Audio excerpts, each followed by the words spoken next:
Hello everyone, it's Shel C from PaperOcotilloStudio. Today I'm sharing with you my Pick a Stick Challenge Mixed Media Art Journal page, which is following the month of July 2019's randomly drawn prompts. Also, Peg Robinson's video link will be in the description box below, so you can go and watch hers using the same prompts to see what different things we did. So, the first prompt was illustrate, and to illustrate means to make a drawing usually. Also could mean using words to make something more clear, but basically a drawing is what we call an illustration.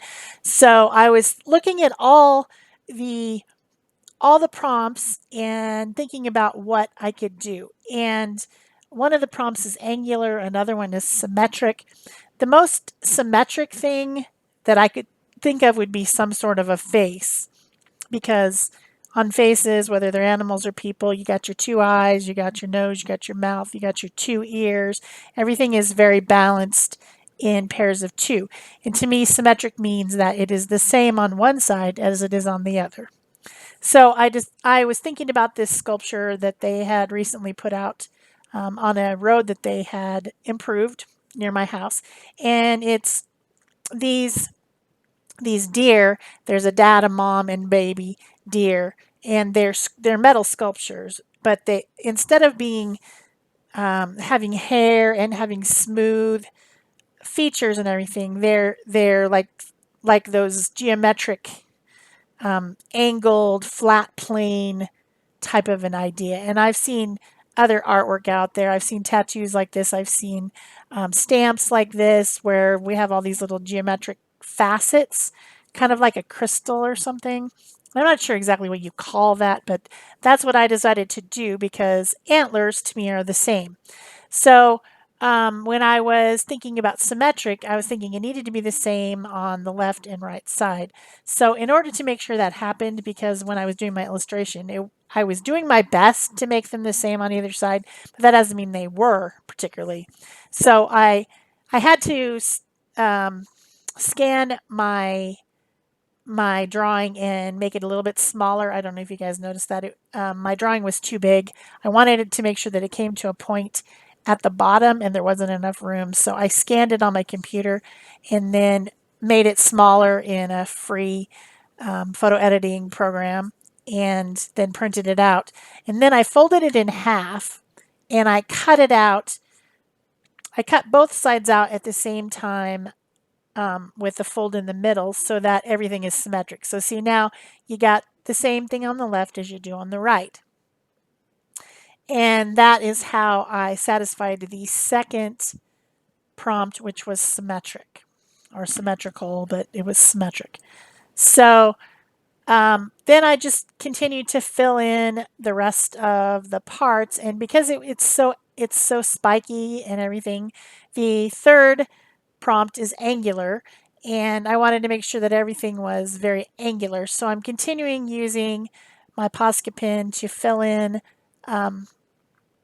like these facets everywhere around the drawing. And I don't know if I'm doing this right or if there is a right or wrong way to do it, but I'm just thinking about images that I've seen around recently. It seems to be kind of a popular thing that's come out recently with these faceted looking images.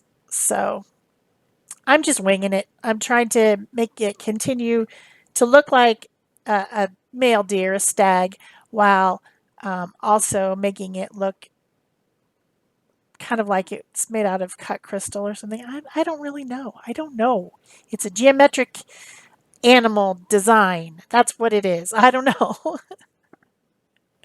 It's something that I've seen, something that I wouldn't normally draw, but I have seen around, and it really fit the um, the things that we had on this particular challenge, which, by the way, this is Pick a Stick Challenge. It is a randomly drawn one-word prompt challenge. So these prompts are not made up by somebody. I mean, we made up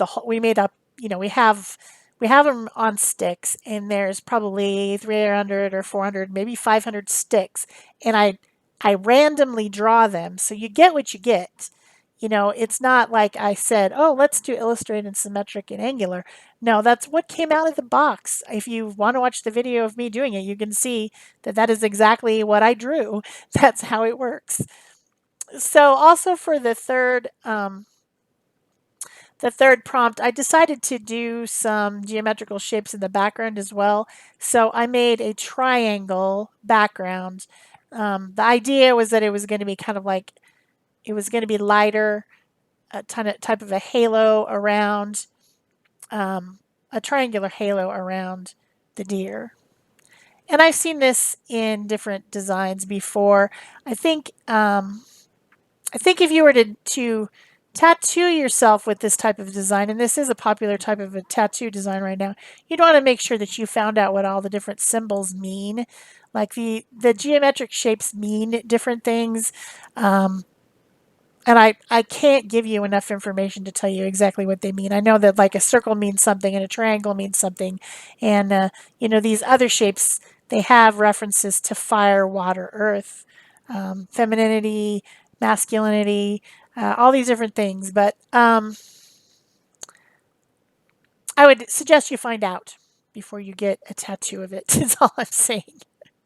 Because you could think it was a really cool illustration and design and then find out it means something that you weren't intentionally meaning. You know what I'm saying?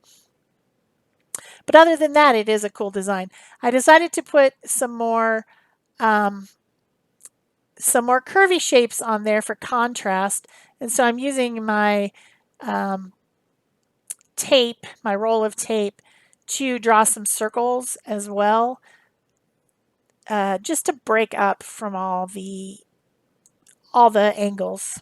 Just, you know, for something different a little bit. It's not easy to draw around a tape though. I get kind of wonky. And of course, all of this is happening with my Posca pen. And when I make a little flub with my black one, I just come in with the white one and kind of color over it. So then the next step was monoprint. Now, to monoprint means to make a print that cannot be duplicated. So you only get one. Mono means one. This is the print that is made. If there's only one, therefore it is a monoprint. So a very popular and common way to monoprint these days is with a gel plate. This is a silicone device that you can put paint on and print with it. So I have some different ones, and this small circle is from the minis set that has a circle, a triangle, and a square in it. It comes with three little gel plates, and I'm using that one. I'm using two different colors of each paint that I use, and this happens to be the Dina Wakely Heavy Body Paint. That's lemon and cheddar, and I'm just putting it on with a 2-inch brayer, kind of in a thin coat. I don't want it to be completely solid, and then pressing it down. I did keep the plastic sheet on the back of the plate, and I'm kind of using it to help me pick it up. I also took my drawing and cutout that I used to transfer my image onto my page and put it over it so that I would leave the animal itself white, if that makes sense. I'm trying to make sense here.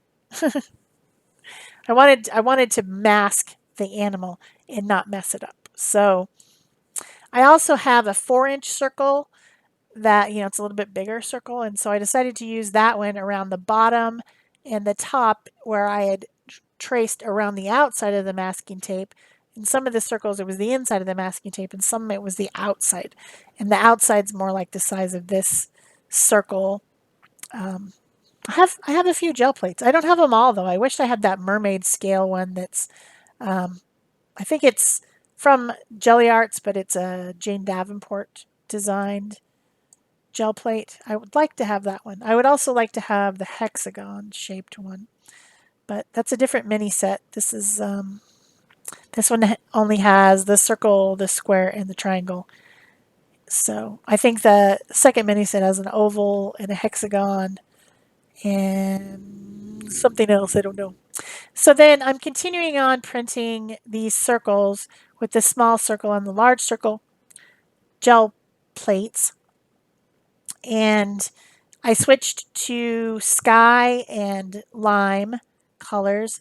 And then now's where the color royal blue is coming in. This one is called Lapis, but it's as close to royal blue as I have in my paint collection. So I'm using it to make some circles as well. The two colors are royal and platinum this month, randomly drawn colors. So platinum's kind of a tricky one because platinum almost seems like silver, but it does have a little bit of goldish color in it to make it a little bit of a warmer color. So I decided to blend my own platinum. Also, platinum is a metallic color. I don't think that it is a flat color. So I mixed together some fine silver Decoart Fluid paint from the media line, and then I combined that with some interference gold and got just a slightly warmer color. Not a crazy amount warmer, but slightly warmer. Now here's where I was thinking to myself, dang it, I wished I would have masked off the triangle because now I have to go in with white gesso to um, get rid of the colored paint a little bit because the silver and gold that I mixed together is slightly translucent from the fluid paints. They're not opaque. So I needed to lighten up the triangle area so that I could put my platinum on to satisfy the need for platinum. if if platinum had not been the color, I probably would have just went with gold because I think it would have been nicer. But platinum was the color for this month. So his triangular halo is platinum. I also went around and filled in any of the areas where the circles were not complete of the monoprinting background with the platinum paint as well. Just, filling in the rest of the background. There wasn't much of it, but a little bit. A little bit of area needed to be filled in. Of course, I have tape around my page, so there will end up being a white border around the page because I masked it off. I've been doing that in this spiral bound journal. This is a Strathmore watercolor journal. Of course, I will link this journal, which I actually really like, as long also as well as with all the paint colors and things that I used, anything I used on the project, in the description box below. You can also just use my Amazon link to my Amazon store to shop, and that helps me out by giving me a few cents when you use my links to get to Amazon because I'm an Amazon affiliate. So that is a Stencil Girl stencil designed by Mary Beth Shaw, and it has one of the sections. It's called an ATC mix-up stencil, so it has 9 separate little ATC size stencils. One of them has that geometric triangles look on it, and so I used it with the platinum paint and just a baby wipe to put that kind of lighter design all the way around the background as well. It's not super obvious. I actually think that maybe I should have done it a little bit more obvious and kind of calmed down the background some more because it just kind of is overwhelming. But I decided not to use step 6, which was bleach, because I really didn't have anything to do with bleach, nor do I even think I have any bleach in the house. But I decided to replace that with the wild card stamp.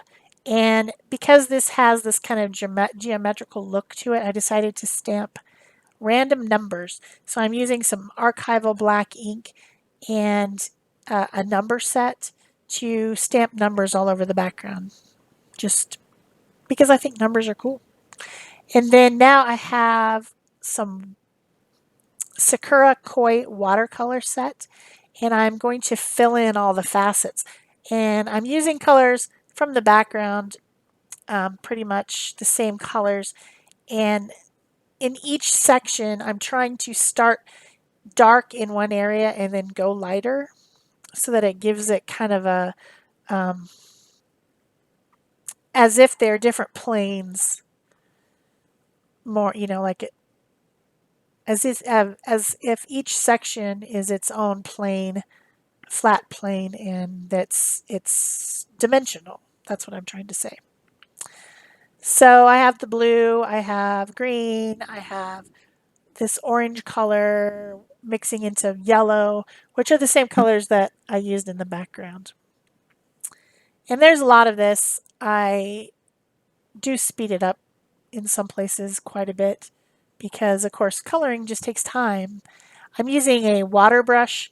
I'm using this set that has pans, but I get the pans wet with a spritz bottle, and then I pick it up with the water brush, and I keep the water brush wet by squeezing the the section of it that squeezes water down into the bristle so that I can get these things blended as much as possible. Trying to add dark and light to make it more dimensional. And yeah, I don't have much more to say about that. What am I going to say during all this coloring? I don't know. I hope you guys do this challenge. I think it's pretty fun. Peg's page is very different than mine, but the thing about the pick a stick challenge is that the prompts are absolutely up to your interpretation. That's what makes it interesting. You don't want to do the same thing as someone else. You want to do whatever comes to your mind when you see these words. They're just jumping off points for your creativity. And so what they mean to you and what you get from it is what the challenge is all about. It really does boost your creativity. I think this is a lot of fun, so I hope that you guys will do this month's challenge. This is the page. There's also a tag and an ATC with the prompts as well. And if you haven't joined the Pick a Stick Challenge, you can come and join us. I will leave the link to the group below, and you can click on that, ask to join, and then make sure that you answer the questions that come up when you ask to join on Facebook, because that is how we filter out people who want to abuse the group by putting in their own things that they want to sell and stuff like that, or spamming the group. We want to make sure that the people who come and join the group really want to do the challenges and not just in there for their own advertising and stuff like that. So I decided to make the antlers with just the black watercolor and just fade it to gray, keeping the angles and keeping all the little triangle areas and stuff, but doing it dark to light with just the black watercolor for some contrast. I think it worked out pretty well. I like it. I also did the black watercolor with the eyes, and I ended up doing it with the nose as well. The reason I'm using watercolor is so that I can do that fading thing from dark to light. Doesn't work particularly well with acrylic paint unless you mix a lot of water with the acrylic and make it into a watercolor. So why wouldn't you just go with the watercolor, right? And yeah, it's fun. You could also just use a regular brush. I'm fond of these synthetic bristle water tank brushes that have water in the handle so that you don't have to keep dipping into your water bucket. I really like them. I use them for almost everything. So once I'm done with the antlers, I'm going back in. There's no pattern to where I'm putting the colors. I'm just trying to not to put the same color next to itself. So you end up with quite a bit of randomness, which does change the symmetry. And I didn't want to go like all robot-like. I wanted to have a little bit of creativity. So I did not color exactly the same on each side, if you know what I mean. I switched it up as I was going. Trying not to put two colors that are the same next to each other. And one way to do that would be to say, okay, orange, green, blue, orange, green, blue, orange, green, blue. But I didn't do that. I just winged it. I wasn't that methodical about it.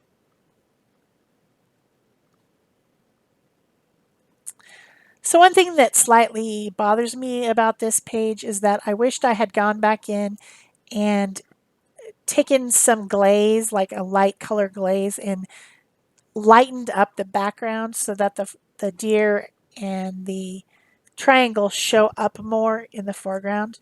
Um, I simply ran out of time. I have to go out of town to go find an apartment with my kid.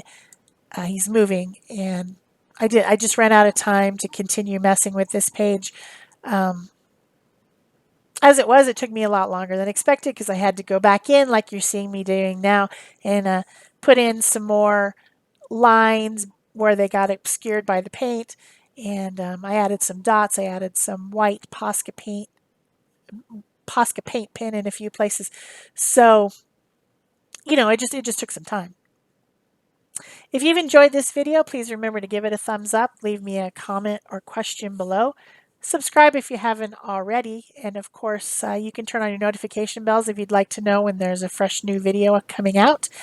Also, you can share this by pinning out on Pinterest or on Facebook or something like that if you'd like to help other people find my channel. These things work really great to help people find my channel because there's just a lot of people out there who probably would be interested in art videos that haven't found my channel yet because there's just so many of us. So many things to see on YouTube. Not just art, but so many things. So I use the white Posca pen a lot at the top, but then I'm adding some black dots and different things like that. And this page is pretty much done. Thank you for watching. I hope you've enjoyed it. Bye-bye.